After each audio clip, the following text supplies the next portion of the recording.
আগামী নির্বাচনে কোন মার্কাটা আপনারা চ্যালেঞ্জ মনে করছেন? আমি বললাম যে না, আমি কোনো মার্কাকে চ্যালেঞ্জ মনে করি না, কোনো দলকেও চ্যালেঞ্জ মনে করি না, আমি ব্যক্তিকে চ্যালেঞ্জ মনে করি।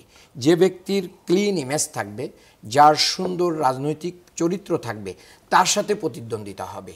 এখানে কিন্তু রাজনৈতিক দলগুলো যদি সেই জাতীয় ব্যক্তিকে নমিনেশন দিতে ভুল করে, তাহলে কমপক্ষে জেনজি যারা আছে, প্রায় 4 কোটি ভোটার যারা মানে আগামী দিনে তরুণ যারা ভোট দিতে পারে নাই, তাদেরকে কিন্তু 9-6 বুঝায় ভোট নেওয়া যাবে না।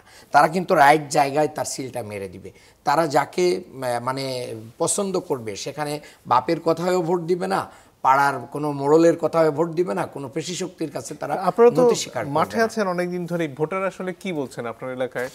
আমার এলাকায় ভোটাররা কয়েকটা মোটা দাগে কথা বলেছেন। 1 নাম্বার কথা হচ্ছে যে মাদকটা মারাত্মকভাবে বিস্তার করেছে, এবং আমি নারীদের নিয়ে যখন উন্নয়ন ভাবনা মিটিং করতেছি, নারীরা খুব রিপিটেডলি অনেক জায়গায় বলতেছেন যে আমার ছেলেটা মাদকাসক্ত, আমার স্বামী হচ্ছে জোয়ারি, আমার পুরো সংসার, আমার পরিবার ভেঙে গেছে, আপনি নির্বাচিত হলে কি করতে পারবেন?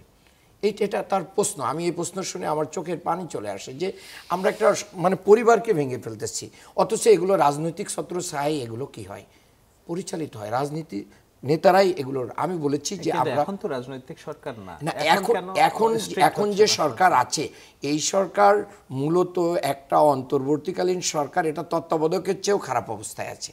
কারণ হচ্ছে এখানে যে পুলিশগুলো আছে, আপনি জানেন যে বাস্তবতার কারণে পুলিশের মনোবল নাই, পুলিশ এই জাতীয় রিস্ক নিচ্ছে না, কারোর মানে অনেকেরই পকেটে চলে গেছে, যার কারণে কোনো এ পর্যন্ত বাংলাদেশের এই অন্তর্বর্তী সরকারের আপনি দেখবেন না যে একটা বড় বড় পাথরকাণ্ড, পাথর দিয়ে মানুষ মারা থেকে শুরু করে যত বড় বড় ঘটনা ঘটেছে, সেই রিকভারি তো নাই, সেরকম এক্সাম্পলারি কোনো আমরা কিছু দেখছি না।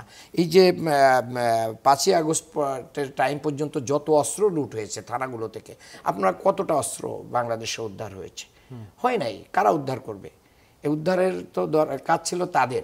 তার মানে আমি যেটা বলতে চেয়েছি যে রাজনৈতিক ছত্রছায়ায় যখন অন্যায় হয়, তারপরে হচ্ছে দেখেন আমার এলাকা যে সদরঘাট, এখানে আপনার ফলের মার্কেট আছে, বড় আড়ত, এখানে একটা ট্রাক আগে নাকি 2600 টাকা দিতে হতো, এখন 5000 টাকা দিতে হয় এক নাইটে তার ফলগুলো আনলোড করবে।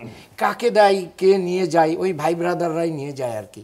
এটা মানে একটা ওপেন সিক্রেট, এবং এটা ভাগ বটরা। এবং আমি যতটুকু বুঝেছি, একটা মুরগির মার্কেট কাপ্তান বাজার, প্রেসিডেন্টের বাড়ির খুব কাছেই, এখানে প্রতি রাতে মানে মিনিমাম 50 লাখ টাকার কি লেনদেন হয়।